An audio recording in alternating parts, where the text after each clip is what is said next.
Puntahan natin ang kuhol ni Dory. Very simple. Lack of salt. Medyo naparami yung gata. Hindi siya balance. Of course, yung kuhol, dapat tatanggalin mo yun. The moment nakakain ka, hindi yung katulad kanina, tumalsik. Dahil medyo matigas talaga, hindi mo mababali yung toothpick eh. Tapos Rembrandt, meron siyang nakalimutan kayo na sa presentation niya yung toothpick talaga eh, no? Very essential yon lalo na pag magsaserve ka ng kuhol. Overcrowded yung kanyang garnish. Marlin's Kokak. Na-inspire ako kasi unang-una, yung kanyang sauce, very fineness. Kumbaga sa i-compare mo yung gata, ito at saka yan. Ito talagang nagmamantika. So that is a trend.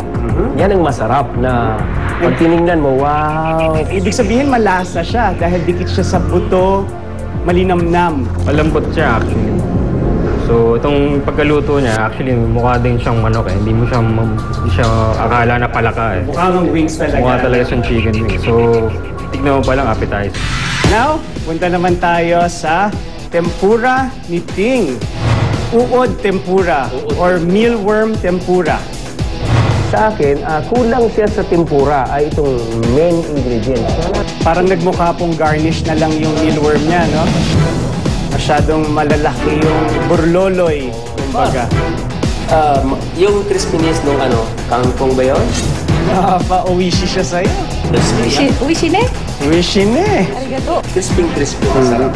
Ang galing ang pagkakaprito. Maganda pagkakaprito at saka hindi siya burn, hindi overcooked. Yun lang, medyo kinapos lang ng konti. Kung sa restaurant nyo ba, paano nyo pa napapawaw ang inyong mga clients kung magsaserve kayo ng mealworm? Nasa tabi lang siguro yung sauce, tapos gitna na yung I-replate mo.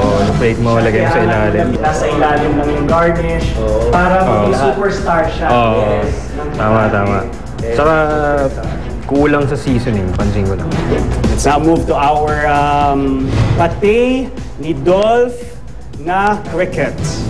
Okay naman, pag kinain mo yung pineapple at saka carrots, nag-blending yun, parang nawawala yung lasa ng main ingredient. Main ingredient. Hindi po ba ito napapatay niya na dapat kahit papano evidence sa panlasa natin yung cricket? Yun ba ay naging advantage o disadvantage po para kay Dolph? Naging disadvantage kasi una malaki yung carrots. Kung manipis lang sana. Kung kinain mo kasi, carrots ang malalasahan mo, nawala na yung itong pate. Welcome back.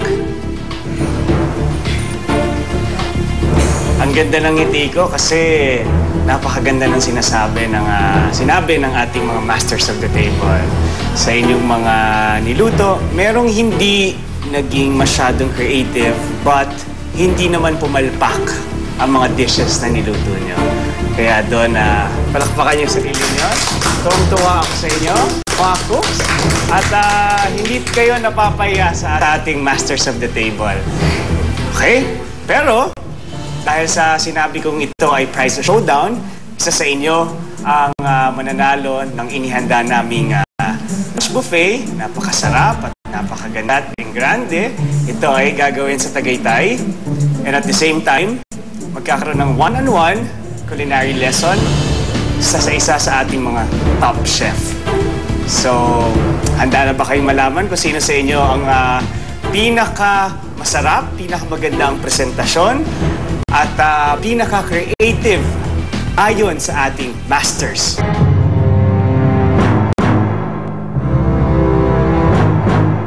Ang naging first place para sa ating prize showdown, kung saan nagluto kayo ng isang exotic dish, ay walang iba kundi nagkamit ng 97%. Taas, di ba? Ito ay walang iba kundi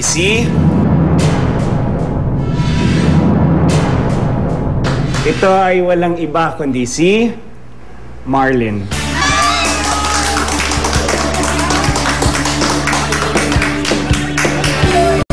Congratulations! Ayan, ang iyong niluto. Ayan. Hindi ko mainin. Ito naman. Thank you mga frogs. Congratulations to you, Martin. According sa ating Masters of the Table, naging maganda ang pagluto mo ng gata. Pag nakita mo yung oil na lumabas dun sa gata, ayan. naging maganda yung consistency. Pagluto mo, pati yung karne, malambot. So, ikaw ang pasok na ako ang isa. Sobrang tuwa, hindi mo ma-express yung tuwa mo. Sobra. Sobrang tuwa. Hindi masukat. Kasi ano na yun puntos ko na yun na may napatunayan ako na kaya kong magluto ng exotic food. And another surprise sa Blue Marlin team.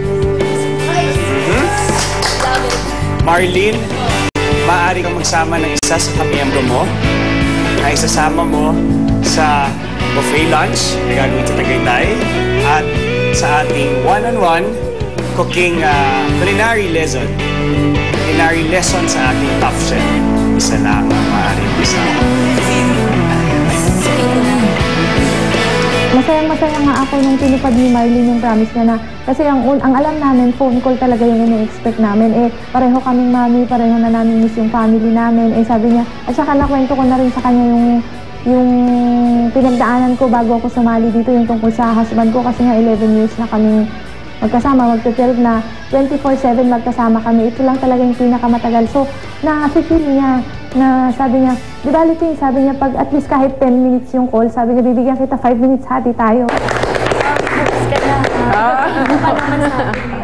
Okay lang. Ang plastic ko naman siguro kung sasabihin ko na hindi ako naapektuhan. Meron konti, pero okay lang.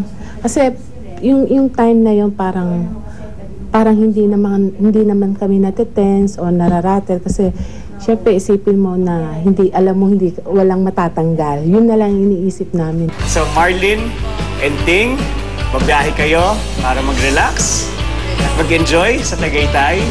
Kaya sulitin nyo ang panahon na yon dahil sa mga susunod pa nating mga showdowns, ini-expect ko na kung ibinigay nyo ang the best nyo rito, dapat 110% pa. Congratulations Marlin and of course sa Blue Team. At makita-kita tayo ulit sa mga susunod pang showdowns. Thank you very much.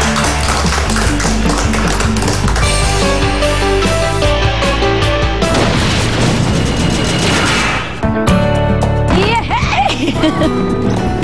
Wow! Lamig Ayun na yung parang bulak ko. Wow, parang kita-kita mo. Lapit-lapit galing! Tapos palibot, meron Sayang wala yung mga anak natin. Sana nakita.